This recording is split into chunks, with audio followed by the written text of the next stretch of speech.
संतप्त मानस शांत हों, जिनके गुणों के गान में वे वर्धमान महान जिन विचरे हमारे ध्यान।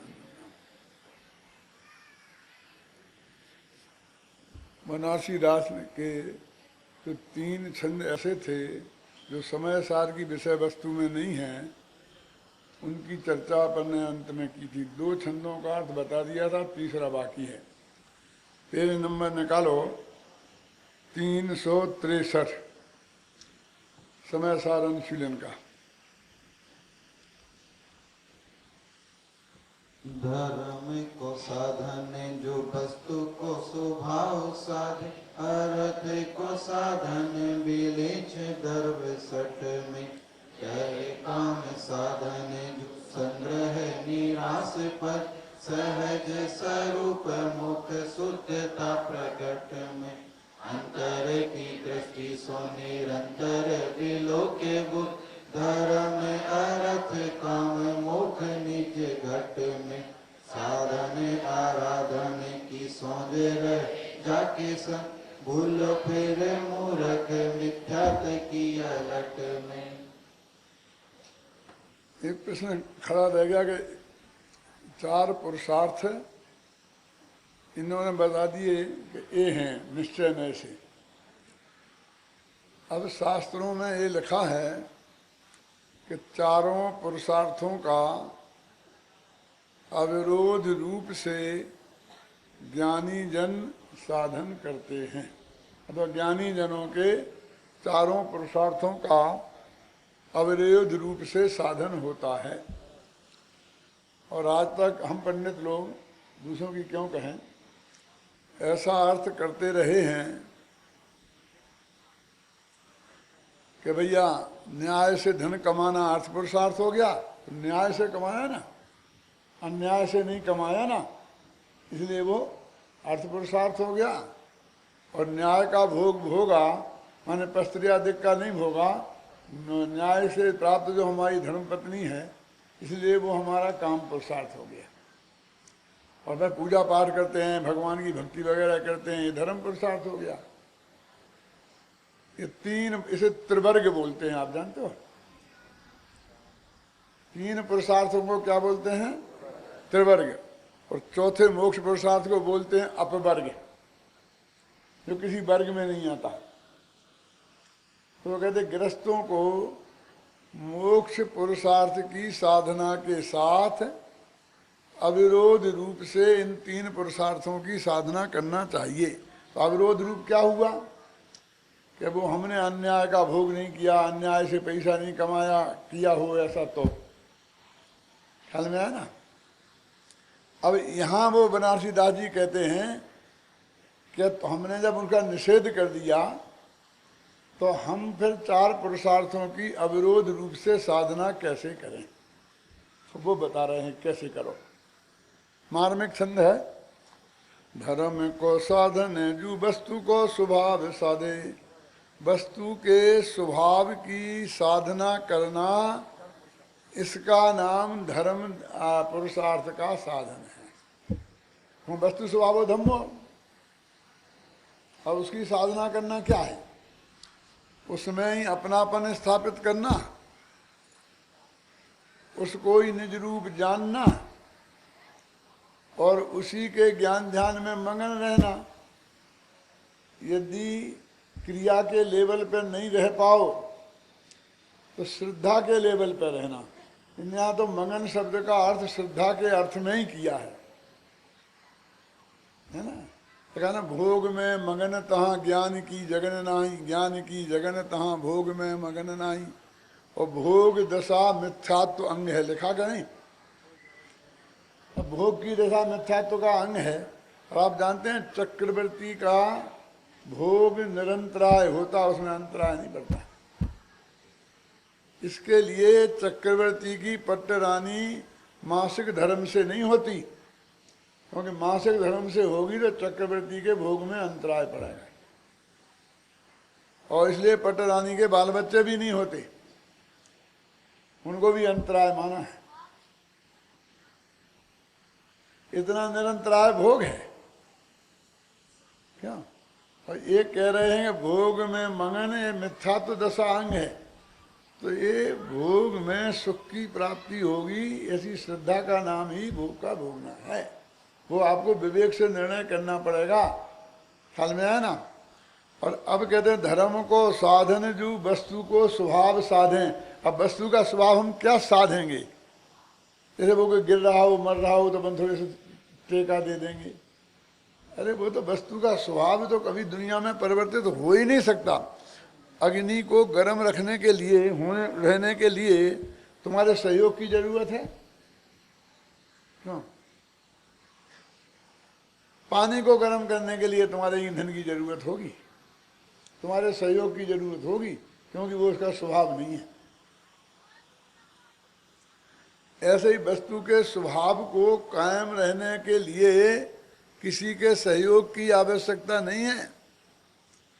तो वह क्या साधें कि उसको उसी रूप में स्वीकार करें, ऐसा ही जानें, और इसके ही आश्रय से मुझे धर्म का प्रकट होगा, सुख और शांति मिलेगी, ऐसी श्रद्धा कायम रहना, ये दशमन ज्ञान चारित्र है। आप कहेंगे तो श्रद्धा ही श्रद्धा हुई, तो श्रद्धा गुण की पर्याय हुई, चारित्र कहाँ से आ गया? इसमें अनंतानुबंधी गया ना।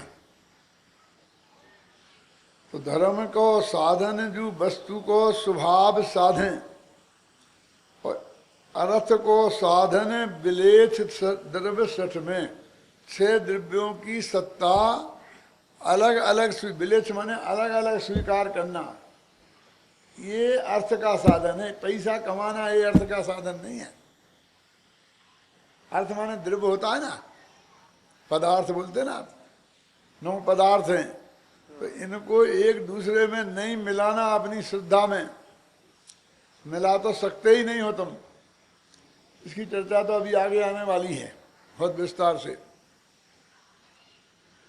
विलेच सद द्रव्य में सद द्रव्यों की पृथकता स्वीकार करना, ये अर्थ पुरुषार्थ है। बोलो। और यह काम साधन जो संग्रह निराश पद, निराश पद का संग्रह करना ये काम की साधना है। ये निराश पद कौन होता है? भैया हम तो निराश हो गए कि हमारे बस की ये काम नहीं है। कौन सा है निराश पद? मोक्ष को बोलते हैं निराश पद, कि जिसमें सारी आशाएं खत्म हो जाएं। आस माने आशा, और निर्गतो आशा यशसा निराशा। निराश पद माने मोक्ष पद, उसकी साधना करना वही होगी। उसमें श्रद्धा ज्ञान चारित्र जो बताया अभी, इसका नाम काम पुरुषार्थ है। और अंतर सहज स्वरूप मोक्ष शुद्धता प्रकट में, और स्वभाव में जो सहज शुद्धता प्रकट है, उसे धीरे धीरे पर्याय में प्रकट होना, ये मोक्ष पद का साधन है। ये 4 पुरुषार्थ ऐसे साधो। क्या तुम तो कहते धर्म करने के लिए क्या करें हैं? तो आपको लंबी लिस्ट बतावें हम। तीर्थ यात्रा करो, दान दो, पूजा पाठ करो, मंदिर बनाओ, शिविर लगाओ, किताबें छपाओ। हाँ, बहुत बहुत लंबी जितनी लिस्ट बनाते जाएं, बढ़ाते जाएं, तब हमें लगता है धर्म का साधन होगा। और वे इनमें से किसी को ही नहीं गिनाते हैं। तुम्हारा प्रवचन सुनने आए ये तो है नहीं, ये भी नहीं। प्रवचन करें ये भी नहीं, नहीं कुछ नहीं। क्या आंखें बंद करके बैठ जाएं बस तुम्हारी आत्मा फात्मा की बात में? हम आंखें बंद करने की कहाँ कह रहे हैं? क्यों आंखें बंद करने में भी करना रहा ना। हम तो कह रहे कुछ नहीं करो, तुम तो इतना करने की बात करते हो। आंखें हमारे बाप की हैं जो हम बंद करें, तो तो परद्रव्य है। और उनके बंद करने के और खोलने के करता तो हम है ही नहीं। जिस दिन बंद रहना है बंद रहेंगी, खुलना है खुली रहेंगी। क्या तो क्या करें, मर जाओ?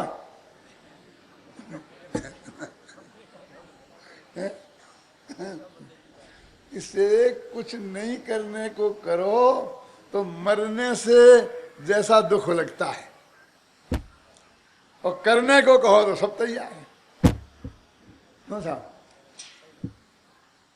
क्यों साहब आप क्यों नहीं पधारते हैं शिविर में?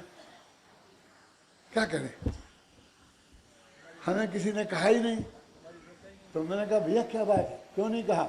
हमने सबसे कहा, हर मंदिर में जा जाके कहा, हाथ जोड़ के कहा, इनके भी घर गए थे, हाँ कहा तो था, काम तो कुछ बताया ही नहीं। क्या करते हैं आगे, क्या करते हैं? ये काम है ना हमारा, प्रवचन सुनना, क्लासें सुनना, ये कोई काम है? ये तो होगा तो देखी जाएगी। हमें कोई काम सौंपते तो हम जरूर करते हैं। क्यों? ये बड़े नाम के जो प्राणी होते हैं ना, इनके बहुत दिक्कत है। इन्हें यदि प्रवचन सुनाना हो तो चाहते हाथ पैर जोड़ो, इनके नहीं आएंगे।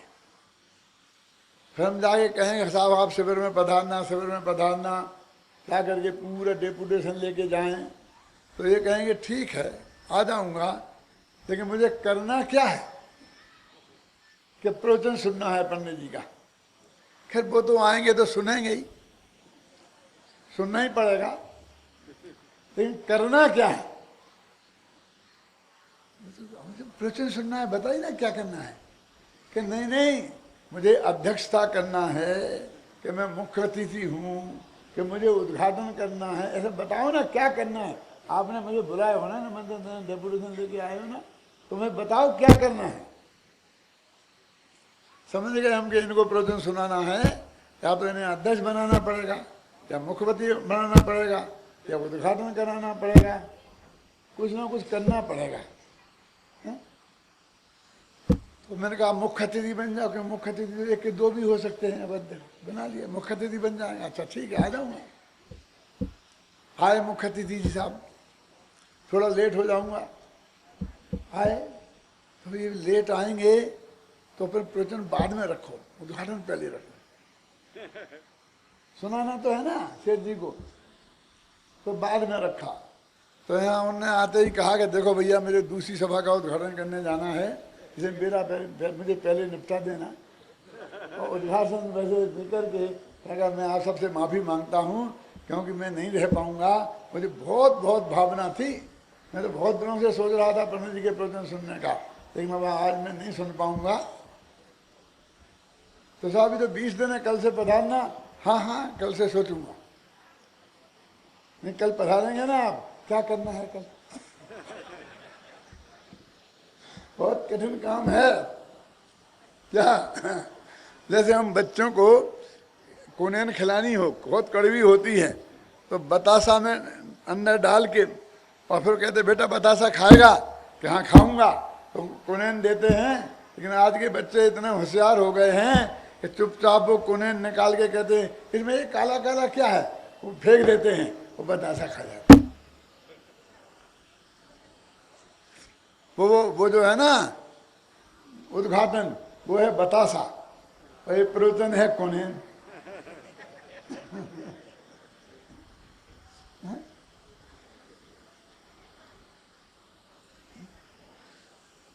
जब वो शुरू होगा ना तो आधे लोग मेरे पीछे आ जाएंगे। अब तो इतना डर लगने लग गया कि पूरा पंडाल ही खाली ना हो जाए, फिर नीचे कौन बैठेगा, सब ऊपर ऊपर बैठ जाएंगे। तो गुरुदेव का जमाना हमने देखा है, शिविर का 20 दिन का। अभय कुमार जी है कुछ ख्याल गए कि नहीं? ना उद्घाटन, ना समापन, ना धन्यवाद, कुछ नहीं, बस पहले गए प्रवचन शुरू है, बैठ जाओ सुनो से प्रवचन। अंतिम दिन तक 20 दिन तक शांति से प्रवचन सुनते रहो, क्लासें सुनते रहो, और जब जाना हो चले जाओ। ऐसे शिविर हमने किए, अन्ना जी आपने किए कि नहीं किए? उसमें से ये तत्व ज्ञान इतना फैला है दुनिया में। देखो ये चार लेने तो हो गई, अब आगे सुनो। अंतर की दृष्टि सो निरंतर बिकोल बिलो के बुधे, धर्म अर्थ काम मोक्ष निज घट में। कहते विलोकें बुद्ध, बुद्धिमान लोग माने बुद्धिज्ञानी धर्मात्मा अंतर की दृष्टि से निरंतर देखते हैं। देखो, अंतर की दृष्टि से निरंतर विलोकें बुद्ध, समझ में आ गया? क्या देखें कि धर्म अर्थ काम और मोक्ष ये निज घट में, ये अपने आत्मा में ही हैं, बाहर नहीं है। समझे ना? बाजार में काम पुरुषार्थ हो, रुपये पैसे में कहाँ से नहीं, क्या देखते हैं वो? निज घट में ही चारों पुरुषार्थों को देखते हैं। कब देखते हैं? सुबह के शाम के दोपहर, निरंतर। देखो 24 घंटे।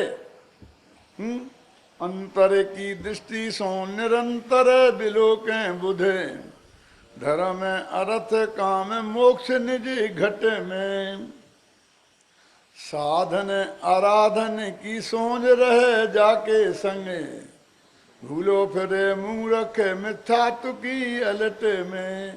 अब क्या करें? बनारसी दास कहते हो हमारी सभा में आएंगे तो हम तो आपको ये उपाधि देने वाले हैं।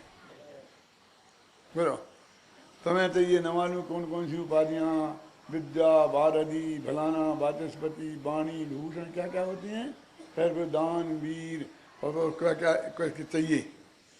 क्यों? यहाँ कौन सी उपाधि मिलेगी? साधन आराधन की सोच रहे जाके संग। जो आत्मा की साधना और आराधना करने में पर द्रव्य से सोंजाई करना चाहते, सोंजाई तो समझते ना, बुंदेलखंड का शब्द है भैया। पार्टनरशिप माने थोड़ा शरीर का सहयोग चाहिए। अब हमने तो बहुत बेर तो बात करे, अब क्या करें, शरीर साथ ही नहीं देते। तो तुमने करे कि शरीर ने करे? शरीर तुम्हारा साथ देता तो तुम धर्म करते, अब शरीर साथ नहीं देता तो धर्म बन। हम तो 3 यात्राएं करी समय से की पैदल, अब तो हमने बंद कर दी। दूसरे की छाती पे बैठ गए तो हम पे जाते बनता नहीं। क्यों? सब धर्म कर्म हमारा तो गया। क्यों? कि जिस देह को तुमने रोजाना भगवान के सामने जेल बताया था, उस जेल से छुट्टी मिलने की तैयारी दिख रही तो तुम्हारी आंखों में से आंसू आ रहे। क्या कहा था? तन कारागृह बनिता बेड़ी, परिजान जान राखे वाले। के शरीर तो जेल है, तन कारागृह, और ये पत्नी है, ये बेड़ियां हैं पैरों में पड़ी हुई। और ये जो कुटुंबी जन है, परिजन, ये हैं रखवाले, रक्षा करने वाले। समझ में आया कुछ के नहीं? तन ये जेल, और बनिता बेड़ी, जो बहुत खतरनाक डाकू माकू होते हैं जेल में, खतरनाक अपराधी, कि जेल के ताले से बंद नहीं रहेंगे, तोड़ के जीवाल में छेद करके भाग जाएंगे, तो उनके पैरों में बेड़ियां डाली जाती हैं। पुराने जमाने में तो एक काठ के लकड़े में उनका पैर फंसा देते थे। हैं? तो फिर अब तो निश्चिंत है ना, अब तो नहीं भाग पाएगा। कि क्या भरोसा इसका, ये बेड़ियों सतही भाग जाए तो फिर कुछ पुलिस वाले रखते हैं ना, रक्षक। रक्षक प्रधानमंत्री के लिए भी रखे जाते हैं, लेकिन प्रधानमंत्री को कोई मार ना दे इसके लिए रखे जाते हैं, और ये भाग ना जाए इसके लिए। तो ये हमारे कुटुंबीजन रक्षक हैं, ऐसे रक्षक नहीं है प्रधानमंत्री जैसे। कैसे हैं? कि डाकू भाग ना जाए। कितना बड़ा अपराधी होगा देखना है? तन कारागृह बनता बेड़ी, और परिजन जन रखवाले, कुटुंबी जन हैं, वे रखवाले रक्षक हैं। अब आज थोड़ा ये कारागार कमजोर पड़ा है, शरीर कमजोर हुआ ना, तो कारागार की दीवारों में गिरना शुरू हो गई हैं। तो तू घबराता है, अब क्या करें, हम धर्म ही नहीं कर पाए, धर्म ही नहीं कर पाए। अरे जिस जेल से छूटने के लिए तुझे धर्म करना था, अब बस जेल ही टूट रही है, तो खुशी होना चाहिए कि नहीं? है? पत्नी छोड़ के भग गई, कि हम छोड़ के भग जाए पत्नी को। क्यों? तो बेड़ियां तेरे पैरों में से निकल गई तो क्या तकलीफ है बोल? हैं? लेकिन नहीं, इसकी क्या स्थिति है? एक व्यक्ति था तो वो पत्नी से उसकी बनती नहीं थी, तो वो सुनती नहीं थी पत्नी। तो एक दिन कोई बात पर उसे बहुत अंदर से गुस्सा आया, तो उसके मुंह से निकल गया कि अब तूने ज्यादा गड़बड़ करी ना तो महाराज आए हैं गांव में, मैं महाराज के साथ हो लूंगा, दीक्षा ले लूंगा। वो पत्नी बहुत घबराई, नहीं नहीं नहीं ऐसा मत करना, मैं आप जो भी कहोगे करूंगी, बिल्कुल कहूंगी। और बराबर वो उसकी आज्ञा मानने लगी, उसको महामंत्र हाथ लग गया। अभी तक बहुत परेशान करती थी, अब ये महामंत्र हाथ लग गया। अब वो कहे, एक गिलास पानी लाना, कि लाती तो हूं, तो जल्दी नहीं मैं गया।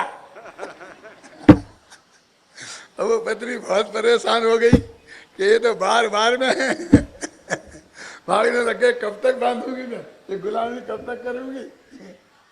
क्यों?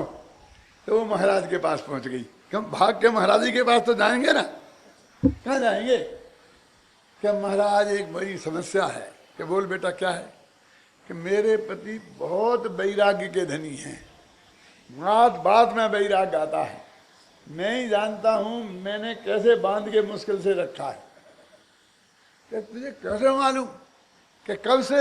10 साल हो गए, नाक में दम हो गई कि मैंने भैया ऐसा वैराग्य नहीं सुना। महाराज ने सोचा कि 10-10 साल तक इतना तीव्र रहे और पत्नी के रोकने से रुक जाए। ये तो आदिनाथ के नहीं रुके, ये बड़े बड़े को पत्नियां आज तक रोक नहीं पाई। जिनने ठान लिया उन्हें कोई पत्नी आज तक रोक नहीं पाई। तो ये कैसे है, कैसा वैराग्य है? तो उसने ये कहा, एक मंत्र देता हूं और जब भी तेरे पति को वैराग्य आए तुम ये मंत्र जोर जोर से पढ़ना, ठीक हो जाएगा। और उसने एक मंत्र दिया, घर छोड़े यदि हरि मिले, घर छोड़े यदि शिव मिले, अब हु छोड़ो कंत। यदि घर छोड़ने से मोक्ष मिलता हो तो अब भी हाल छोड़ दो। और घर छोड़े घर घर फिरो तो कमहु न छोड़ियो कंत। एक घर को छोड़कर और फिर घर घर के चक्कर लगाने लगो। क्या समझ में आया ना? एक पत्नी को छोड़कर हजारों महिलाओं पे खोटी दृष्टि रखने लगो। क्यों? एक जगह से छोड़कर घर छोड़े घर घर फिरो तो कबहू ना छोड़ियो, तो नहीं छोड़ना। वो तो बेचारी बिना पढ़ी लिखी समझती नहीं थी कि क्या इसका अर्थ है।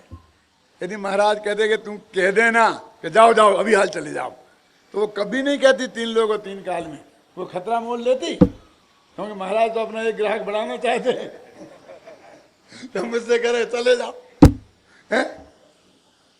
नहीं कहती कि बेचारी समझती मंत्र है। पति तो पढ़ा लिखा था, पंडित था, समझ में आ गया क्या कह रही। ये तो कह रही अभी हाल चले जाओ। चुपचाप हो गए, एकदम ठंडा पड़ गया। पत्नी ने कहा ये बहुत ही बढ़िया मंत्र है। क्यों? समझ में आया कि नहीं आया? ऐसा हो गया। घर छोड़े घर घर फिरे। अरे भाई अपने आत्मा में जाओ, जगत का हमने अपने जगत के भरोसे अपना धर्म करना है। ये मैं नहीं कह रहा हूं, इसमें लिखा है। कहाँ लिखा? असाधन आराधन की सोच रहे जाके संग। आत्मा की साधना और आराधना करने के लिए जैसे पार्टनरशिप चाहिए, सोच चाहिए। सोच में काम करते हैं ना अपन, है? भूलो ऐसो मूर्ख, भूलो फिरे मूर्ख मिथ्यात्व की पलट में, मिथ्यात्व के चक्कर में भूला है वो मिथ्या दृष्टि है। वो कहते हैं कि दूसरे का सहयोग मांगता है धर्म करने में, दूसरे का सहयोग। अभी घर वालों का सहयोग चाहिए था, अब पूरी समाज का चाहिए। कहां से लाए? अब ये नहीं करता, अब ये नहीं करता, ये नहीं करता, ये नहीं करता। क्यों? क्या नाम? अनिल है ना, लिखो। अब ये हो गया, अब मामला एकदम पलटता है। निकालो अगला पेज। एक जो प्रकरण था वो समाप्त हुआ। कौन सा प्रकरण? कि बंधे एक रागादि अशुद्ध उपयोग से। अब वो ये कहते हैं कि तुमने मान लिया कि हम अशुद्ध उपयोग से बनते हैं, और कारमान बगड़ा से नहीं बंधे हैं, और मन वचन काय की चंचलता से नहीं बंधे हैं, चेतन अचेतन की हिंसा से नहीं बंधे हैं, विषय भोग से नहीं बंधे हैं, इंद्रियों से नहीं बंधे हैं, अकेले एक रास आदि अशुद्ध उपयोग से बंधे। ठीक है, तो हम करें क्या? इस जन्म मरण के दुख से छूटें कैसे? ये चार चीजों की हमारी समस्या है। हरेक को जन्म मरण नहीं चाहिए, जीवन चाहिए। क्या? जन्म मरण तो दुख है ना, लेकिन जिंदा रहें। एक दफे ले लिया तो ले लिया, अब नहीं मरें कभी। और दूसरा, हमें दुख नहीं चाहिए, सुख चाहिए। ये हमारी मेन समस्या है। हमारी दूसरी समस्या ये है कि हम 24 घंटा भयाक्रांत हैं कि हमें कोई मार ना दे। इससे हम भयाक्रांत हैं 24 घंटे, और हम चाहते हैं कि थोड़ा सा दूसरे का मारना हमारे हाथ में आ जाए तो हम सबको ठीक कर दें। दो काम चाहिए, हम तो दूसरे को मार सकें और दूसरा हमें कोई ना मार सके। यही समस्या है ना अपनी। फिर देखो हम क्या नाचना गाते हैं। अरे मारना तो बहुत दूर का रहे, यदि मेरे को ये भ्रम हो जाए कि मैं प्रवचन नहीं करूंगा तो इनका शिविर फेल हो जाएगा, तो देखना दूसरे दिन क्या हालत होती है। तो मैं मेरे ना ठहरा हूं, यहां तक पावड़े बिछाना पड़ेंगे। क्या समझ ली? एक रसोइये को ये लग जाए कि मैं गया तो इनका सब बिगड़ा, फिर देखो वो भगवान बन जाएगा। एक चपरासी को ये लग जाए, ख्याल में है ना? अरे हमने सबको भोगा है, आप भी भोगते होंगे। पहले कभी नौकर को हम रखते थे तो नौकर का सेठ जी इंटरव्यू लेते थे, और फिर जब वो हर बात में मानता था तो नौकरी पर रखते थे। अब वो नौकर सेठ जी का इंटरव्यू लेता है। वो कहता तुम्हारे घर में टीवी है? क्योंकि मेरे को टीवी देखने की आदत है। कि ब्लैक एंड व्हाइट के रंगीन? बोलो, मैं ब्लैक एंड व्हाइट नहीं देखता हूं। कि हाँ साहब नहीं है तो ले आएंगे। है क्यों? मैं सुबह चाय पीता हूं प्योर दूध की। हमारे यहाँ बनती तो है, लेकिन वो ग्रीन टी बनती है बिना दूध की। नहीं नहीं नहीं, मेरे को नहीं, मेरे को वो बनानी पड़े। तुम बना के देना कि तू बना लेना कि नहीं।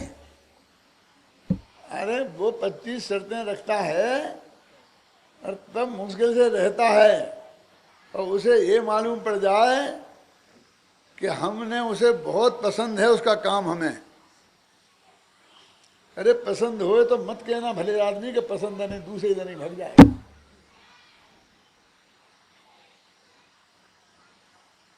तू मोक्ष जाना चाहता है पराई सोच से? क्या? तो घर की गृहस्थी तो चलती नहीं, 2 दिन बिना सोच गए हैं।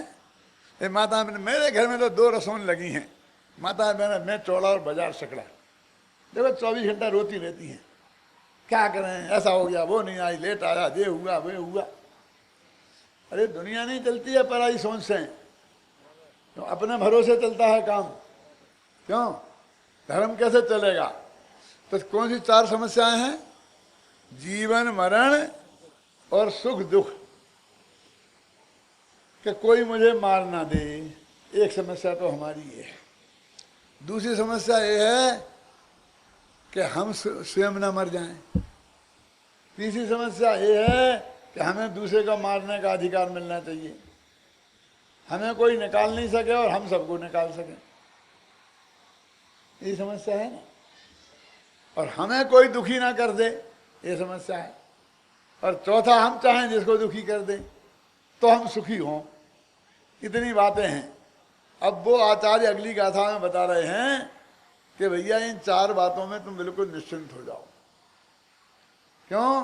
कि इसमें ना तुम किसी का कुछ कर सकते और ना कोई तुम्हारा कुछ कर सकता।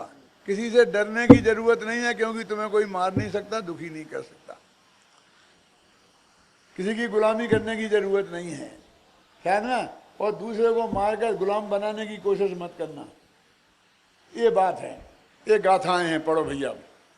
जो मन नदि हिंसा मिय हिंसे जामिय परे ही सत्ते सो मूढ़ो अन्नानी नानी ये तो दुर्विवरीरो आओ भये न मरणम जीवाणम जिन भरे वर्णतम आओ न हरे सिंहम करके मरणम कदम ते सिंह आओ करेण मरणं जीवाणं जिनवरे वर्णतम् आओ न हरन्ति तुमं कहते मरणं कदं ते जो मन्नदि जीवेमिय जीविज्जामिय परे सत्ते सो मूढ़ो अन्नानि नानि एतो दुर्विवरीदो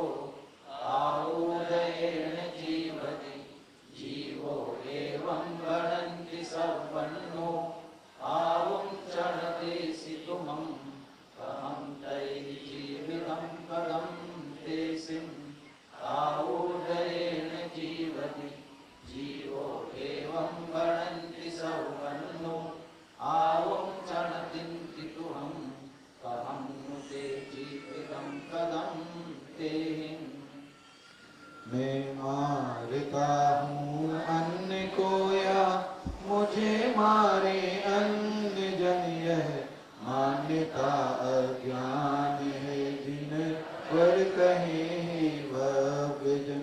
निज आयु जैसे मरण हो यह मात जिन मरने कहीं तुम मार कैसे सकोगे जब आयु हर सकते नहीं। निज आयु जैसे मरण हो यह मात जिन वरने कहीं वे मरण कैसे करें जब जब आयु हर सकते नहीं। मैं बचाता अन्य को मुझको बचावे अन्य जन, यह मान्यता ज्ञान है जिन वर कहे भव्य जन। सब आयु से जीवित रहे मात जिन वरने कहीं जीवित रखोगे किस तरह जब आयु दे सकते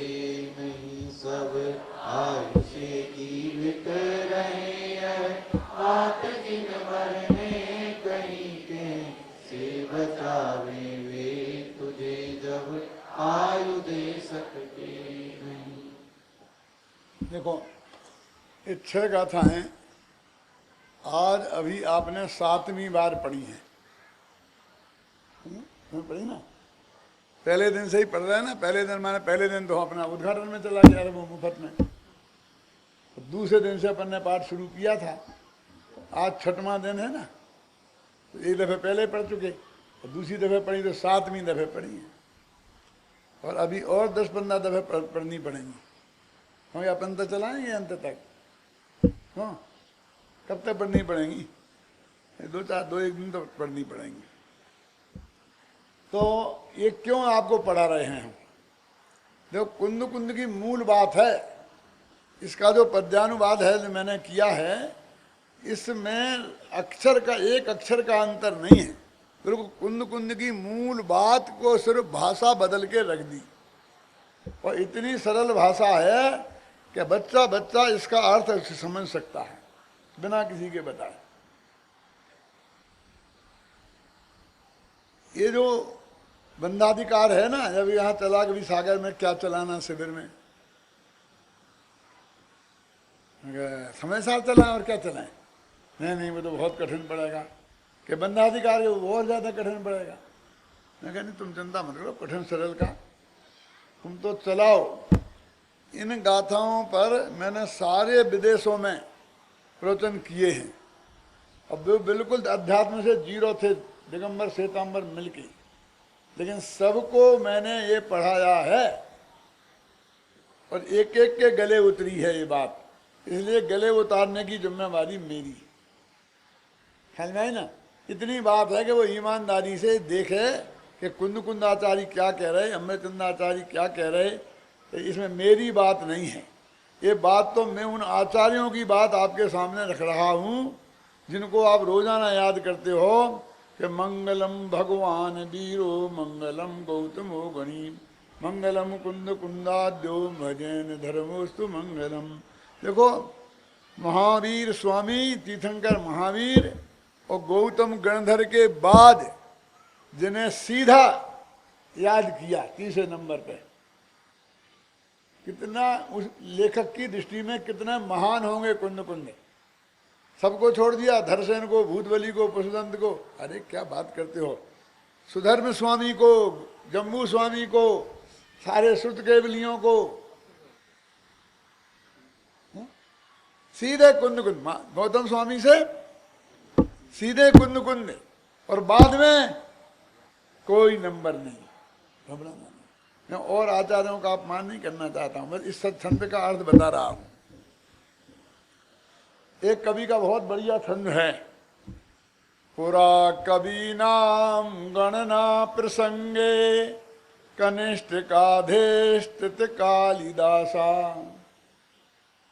अद्यापि तत्तुल्य कवेरवावात अनामिका सार्थवती बभूवे। क्या है समझ में? 10-5 लोग तो मुस्कुराओ, मेरे विद्यार्थी तो देखो, उनकी समझ में तो आया होगा। क्यों? क्या कह रहे हैं मालूम? ये 5 उंगलियां हैं, इनके नाम जानते हो? ये है कनिष्ठिका। कनिष्ठिका माने सबसे छोटी, सबसे छोटी। इसका है इसलिए का नाम क्या पड़ा? कनिष्ठिका। ये है बिल्कुल बीच में, देखो 2 इधर और 2 इधर है, इसलिए इसका नाम पड़ा मध्यमा। ये है धमकाने के काम आती है ना, समझ लो, चुपचाप रहो वरना मुझसे बुरा कोई नहीं होगा। कि तुमसे बुरा वैसे भी कौन है?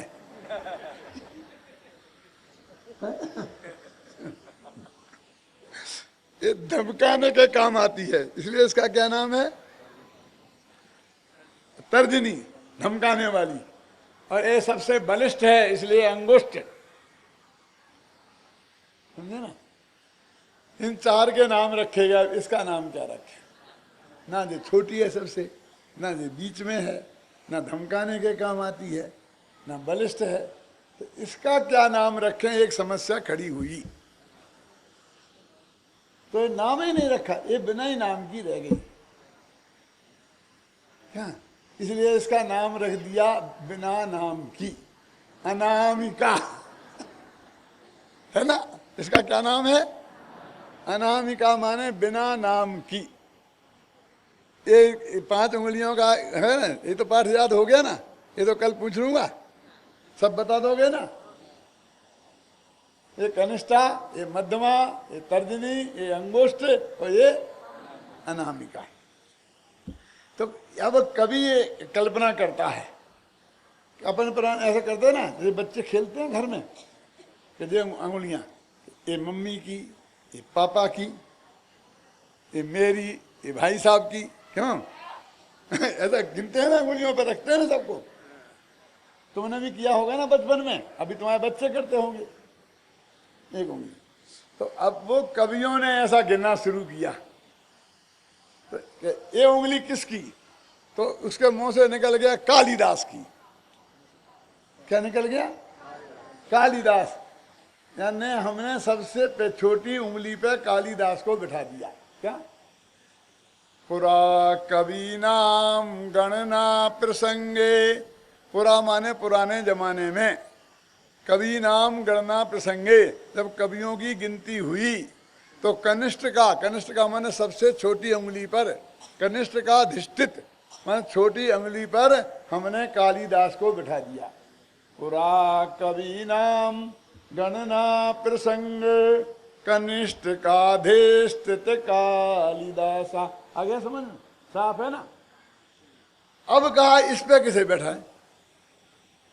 तो कोई कालिदास से बड़ा कवि हो तो उस पे बैठा लेना। ये मम्मी की तो ये पापा की हो सकती है, तो ये दादा की हो सकती है। अब ऐसा थोड़ी है पापा की दे दी फिर मम्मी की दे दी, ऐसा तो नहीं हो सकता।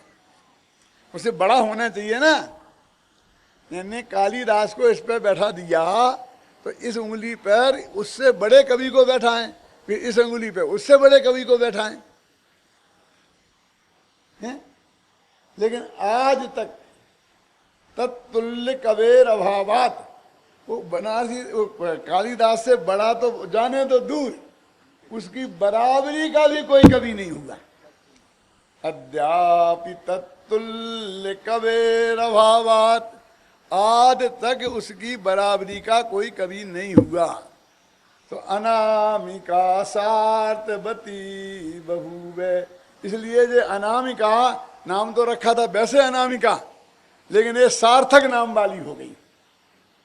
क्या? अनामिका सार्थवती बभूवे, मैंने कालिदास की महिमा उसने गाई। तो ये बताने के लिए कि उसके पहले भी इतना बड़ा कोई कभी नहीं हुआ और बाद में नहीं हुआ, तो गिनती में गलती क्या हो गई कि सबसे छोटी पे उसे बैठा दिया। ये मैं कहना चाहता हूं कि भगवान महावीर और गौतम के बाद फटाफट कुंद कुंद का नाम ले दिया। अब उससे बड़ा कोई आज तक हुआ ही नहीं। तो अनामिका सार्थवती बभूवे। क्यों? मंगलम भगवान वीरो, मंगलम गौतमो गणी, और मंगलम कुंद कुंदार्यो, कुंद कुंदाद्यो आदि कहकर पहले हम बोलते थे कुंद कुंदार्यो, कि देखो इन्हें सबको छोड़ दिया, सबको छोड़ दिया, जबकि उसमें आदि में सबको समाहित कर लिया। हम कहने लगे चलो आदि सही, हमें क्या दिक्कत है, उसमें ही समाहित तो हुए ना सब, उनसे बड़े तो नहीं हो जाएंगे हैं? हाथी के पैर में सब समाते हैं। इतने बड़े अपने आचार्य, समझ में आया ना? तो उनका ये समय सार नामक ग्रंथ और प्राकृत की उनकी गाथाएं, जो उनने मूल गाथा में ये लिखा है, जितने भी समय सार जहाँ से निकले हों, इन गाथाओं का अर्थ उनमें पढ़ के आओ, जो मैं बता रहा हूँ वो ही है कि नहीं है। तो ये बात तो कुंद कुंद की हो गई ना, महावीर की हो गई ना, गौतम स्वामी की हो गई ना, मेरी तो नहीं रही ना। मेरी तो गलती इतनी है कि मैं तुम्हें बता रहा हूं। उपकार है, ये क्या गलती नहीं है, उपकार है। क्या क्या कह रहे? देखो, जो मन्नदि हिंसामी हिंसज्जामी परे ही सत्यहिम, जो ऐसा मानता है कि मैं दूसरों को मारता हूं अथवा दूसरों के द्वारा मारा जाता हूं, हिंसज्जामी माने मारा जाता हूं, परे ही सत्यहिम, दूसरों की सत्ता से। सो मूढ़ो अन्नानी, वो मूर्ख है, मिथ्या दृष्टि है, अज्ञानी है। और आनी ए दो विविधो, ज्ञानी इससे उल्टे हैं, माने वो ये नहीं मानते हैं कि मैं किसी को मार सकता हूं कि कोई मुझे मार सकता है। बहुत स्पष्ट शब्दों में लिखा, सोचना गंभीरता से। ये चर्चा 2-3 दिन चलेगी अपने यहाँ भी। अब उसका प्रमाण देते हैं, अन्ना जी का सहारा लेते हैं। क्या अन्ना जी का सहारा मतलब समझे ना?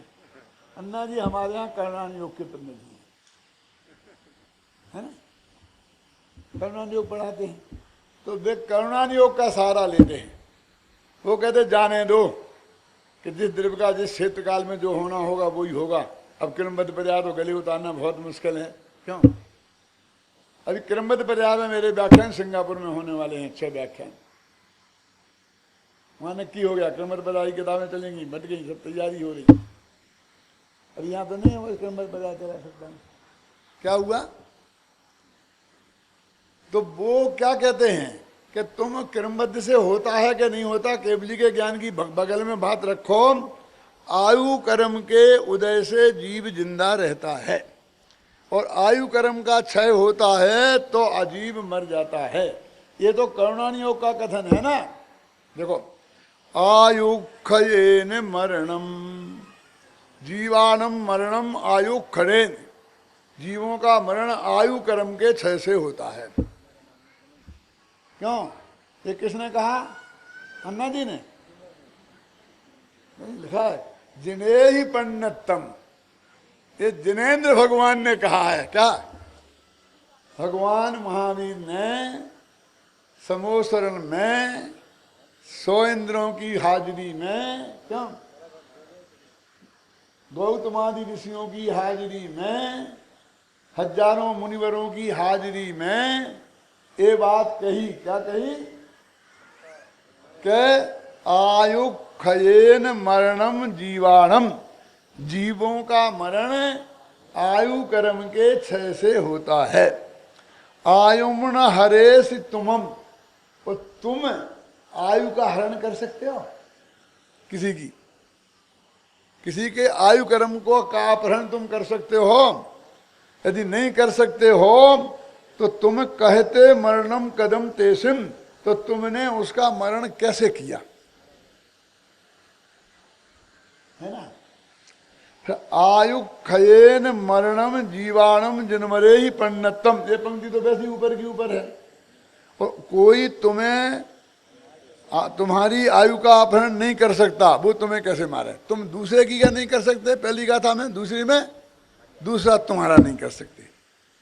तो न तुम्हें किसी से डरने की जरूरत है और न किसी के मारने के प्लानिंग करने में बुद्धि खराब करने की जरूरत है। कितना निश्चिंत हो गए हम। अब हमें डरने की जरूरत नहीं है, तो हमारी समझ में आ गई। लेकिन दूसरी बात समझ में नहीं आई, ये तो हमारे अधिकार से नहीं। अरे अधिकार नहीं, तुझे था कि मैं कर सकता हूं, तो कितने विकल्पों में उलझता था, अब नक्की हो गया कर ही नहीं सकता। क्यों? तो कितनी निश्चिंताई होगी। 3 गाथाएं बढ़ गई, अब चौथा। जो मन्नदि जीवेमि जीवश्यामी परे ही सतेहम, ऊपर था हिंसा, क्या नाम, मरणम, और यहाँ जीवन। के हरेक आदमी अपने से जीता है, मैं दूसरे को जिलाता हूँ कि जिलाऊंगा, दूसरे मुझे जिलाएंगे, ऐसी जिनकी मान्यता है वे अज्ञानी हैं और ज्ञानी इनसे विपरीत हैं। क्यों? आयुदयेन जीवत, वहाँ था आयु क्षयेन मरदी, और यहाँ क्या है? आयु क्षये आयुदयेन जीवती, जब तक आयु कर्म का उदय है तब तक मैं जिंदा रहूंगा। एवं भणंति सब मन्नु, ऐसा सर्वज्ञ परमात्मा कहते हैं। आयुम चरण देश तुमम, तुम किसी को आयु कर्म नहीं देते हो तो तुम कैसे जिंदा रखते हो दूसरे को? दूसरे तुम्हें आयु कर्म नहीं दे सकते हैं तो तुम्हें कैसे जिंदा रहेंगे, कैसे बचाएंगे? ख्याल में आए ना? बचा ही नहीं सकते हैं तो उनके हाथ पैर जोड़ने की जरूरत क्या है? इसलिए भाई ये सर्वज्ञ भगवान की बात है। कितनी दफा लिखा सर्वज्ञ ने कहा? देखो देखो जल्दी खोजो, जिनमरे ही पन्यतम, तीसरी पंक्ति में, फिर 5वीं पंक्ति में, फिर 7वीं पंक्ति में, फिर 8वीं पंक्ति में, ये 4 जगह सर्वज्ञ ने कहा, सर्वज्ञ ने कहा, सर्वज्ञ ने कहा, सर्वज्ञ ने कहा। क्यों? कि तुम हमारी बात जान करके उड़ा मत देना ऊपर से। क्या?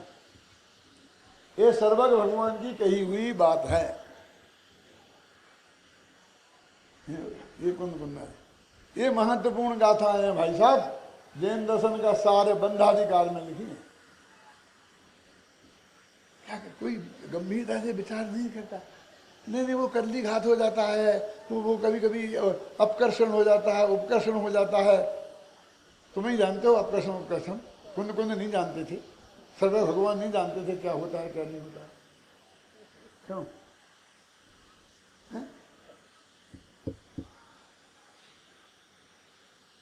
अभी विराग सागर महाराज जयपुर में हैं और उनका वहाँ पर किताब लिखी थी उनने, भारद्वाज स्वामी प्रेक्षा कुंद कुंद की उसकी संस्कृत में टीका लिखी। तो उन्होंने हमें याद किया कि हमें आपसे उन्हें खुशी भी व्यक्त करी कि हम चाहते थे सारी विद्वत परिषदों के लोग आ जाएं, और आज डॉक्टर भारल रतन चंद जी भारल के आने से सारी विद्वत परिषदों के लोग शामिल हो गए। हमें बहुत खुशी है। अब हमको बोलने के लिए कहा 5-10 मिनट। तो 12 भावना में की किताब तो अभी हमने देखी नहीं है, महाराज ने लिखी है, बहुत ही बढ़िया है, संस्कृत में लिखी है। तो महाराज कितनी उच्च कोटि के विद्वान है टीका, लेकिन अब देखेंगे। लेकिन मैं एक बात कहना चाहता हूं कि 12 भावना में हम क्या गलती करते हैं, थोड़ी सी बात मैंने कही, आपको सुना दूं 2 मिनट। राजा राणा छत्रपति हाथन के असवार, मरना सबको एक दिन अपनी अपनी बार। आंसू काय को पूछ रहे, सबको एक दिन मरना पड़ेगा। हम रोते रोते बोलते हैं दल बल देवी देवता मात पिता परिवार, मरती बिरिया जीव को 12 भावना बोलता रो रहा। अरे भाई हमने तो छड़ाला में पढ़ा है, इन्हें चिंतत सम सुख जागे, जिमी ज्वलन पवन के लागे, के 12 भावनाओं के चिंतन से समता रूपी सुख जगता है? अरे मैंने कुंद कुंद ने लिखा है आनंद जननी, क्या जनानंद जननी। 12 भावनाएं आनंद को पैदा करती हैं, और तेरे को दुख क्यों हो रहा है? मरना मरना, मरने की बात सुनकर मौत याद आती है, और मौत याद आई और हाय राम रोना धोना। क्यों उनने ऐसी 12 भावना लिखी क्यों भैया, जिसमें हमें रोना आता है? अरे उनने तो सच्ची लिखी, तुम उसका अर्थ नहीं समझते हो तो हम क्या करें कि तुम बता दो। अरे उन्होंने कितनी बात लिखी कि मरना सबको एक दिन, क्या अर्थ है इसका? सबको एक दिन मरना है, ये सच्ची बात है। क्यों भाई साहब, सब एक दिन मर जाएंगे हम सब? एक दिन नहीं है उसका अर्थ, तो क्या है? एक ना एक दिन। क्या एक दिन का अर्थ क्या है? यही अर्थ है ना, एक ना एक दिन। एक दिन नहीं है, वो कब है बताओ तुम? कि अपनी अपनी बार, कि जब जिसका नंबर आएगा तब। इसका मतलब नंबर लगा है, उसके पहले नहीं बनना है। घबराते क्यों? तो इसमें तेरे को निश्चिंत किया है कि मौत दिखा के डराया है। बोलो कि घबरा मत, कि जब तक तेरा नंबर आएगा नहीं तब तक तू मरेगा नहीं। तो ये बहुत बेईमान है।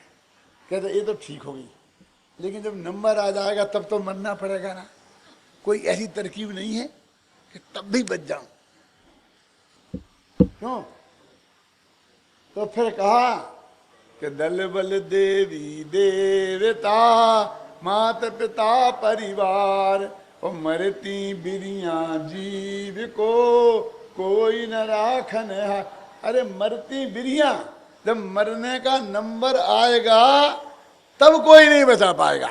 इसका अर्थ नहीं है कि जब तक नंबर नहीं आएगा, मरती बिरिया नहीं आएगी, तब तक कोई मार नहीं पाएगा। बोलो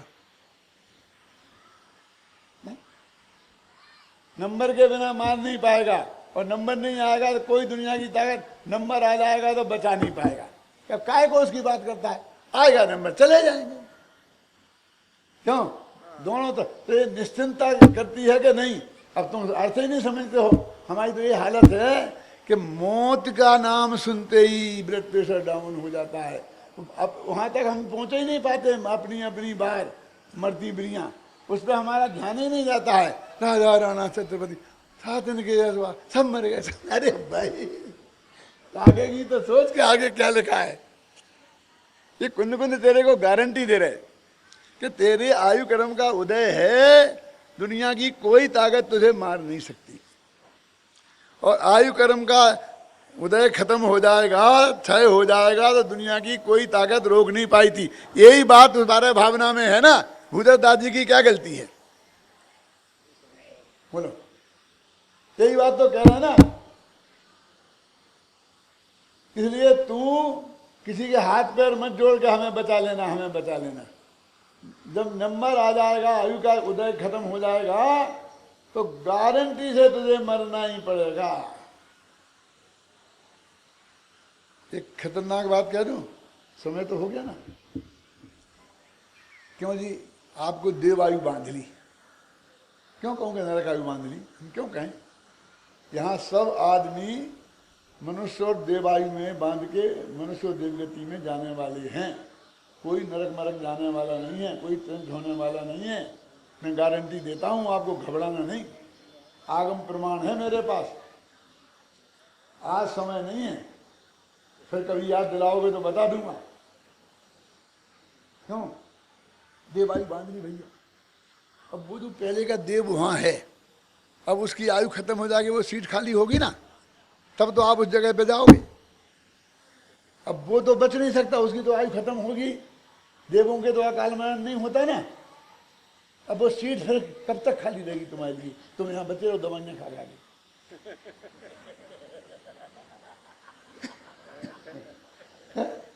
बोलो क्या हो, बताओ व्यवस्था कैसे बनेगी? नहीं, और किसी ने आगे मुझे मार दिया तो वहां तो सीट अगर खाली नहीं गई, दो साल बाद होगी, तो तुम कहाँ लटके रहोगे 2 साल? तुमने तो अभी आयु कर्म बांधी है ना देवायु, और उसका कब उदय आएगा ये भी नक्की किया है ना। अरे ऐसी गड़बड़ नहीं हो सकती, देवों की नहीं हो सकती होगी, अरे नरक में भी नहीं हो सकती। तुम्हें नरक ही में जाना है तो नरक में भी एक जीव वहां से निकलेगा बेटा, तब तुम वहां जगह मिलेगी। इतनी भीड़ है वहां, पंजाब मेल जैसी। सब रिजर्वेशन है जिस तारीख को, जिस दिन का, उस दिन वहीं मिलेगा उसे। एक आदमी निकलेगा तो तुम जाओगे, ज्यादा दिन खाली नहीं रहेगी। और तुम्हें कोई पहले से मार दिया तो वहां जगह खाली नहीं है, तुम कहाँ भटकोगे फिर? समझ में आया? ये कितने मर्म की बात है कि हमें देखो, अध्यात्म तो हो ही गया, केवल जी के ज्ञान में झलका है, और करुणानी योग हो गया कि कर्म के उदय से होता है। जो जो देखी बीतराग ने सो सो होशी बीरा रे, और अनहोनू कभी नहीं होशी काहे होता धीरा रे। और ये करुणानी योग भी कह रहा है। और ये करुणानी योग की बातें सर्वज्ञ भगवान ने कही। धर्म कांटा है, धर्म कांटा समझ दो। पावरत्ती भी यहाँ वहाँ नहीं हो सकता, अध्यात्म में हो सकता है थोड़ा बहुत, करुणानी योग में भी हो सकता है, लेकिन इसमें नहीं हो सकता। ये बिल्कुल 100% सच्ची बात है। ये गंभीरता से भैया इन गाथाओं पर आगे और चार गाथाएं हैं, 6 तो जे और 4 और 10 गाथाएं हुई, फिर 1-2 कलश, और उसके बाद सब पर मैंने 18-17 पेज लिखे हैं। इसमें ये ले जाना, आज इनके रोकने से रुकना नहीं, कोई मांगे तो देना नहीं, और वे 18 पेज पढ़ के आना, तो फिर मैं जो तुम्हें समझा रहा हूं वो सब समझ में आएगा। क्या कोई नहीं लेना? मैं चाहता हूं, देखो कितने लोग ले जाते हैं। अभी आप प्याल अपील करेंगे वापस लाना, वापस तो लानी ही पड़ेगी। क्यों? ख्याल में आई ना? तो ये पढ़ना गंभीरता से। और ये मेरे जो इसमें 18 पेज लिखे हैं ना, वे 18 पेज सबसे पहले विदेशियों को सुनाए हैं। ये इसमें लिखी है, देखो बात मैं निकाल के बताता हूँ। निकालो पेज अभी जल्दी।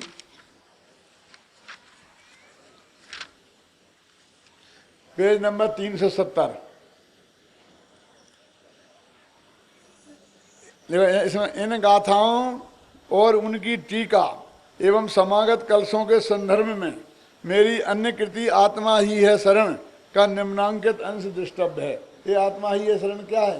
ये विदेशों की यात्रा में मैंने वहाँ विदेश में क्या क्या बोला, उसकी किताब का नाम है आत्मा ही है शरण। वहाँ इस किताब में ये 16-17 पेज मैंने लिखे, इन्हीं पे प्रवचन करते हुए।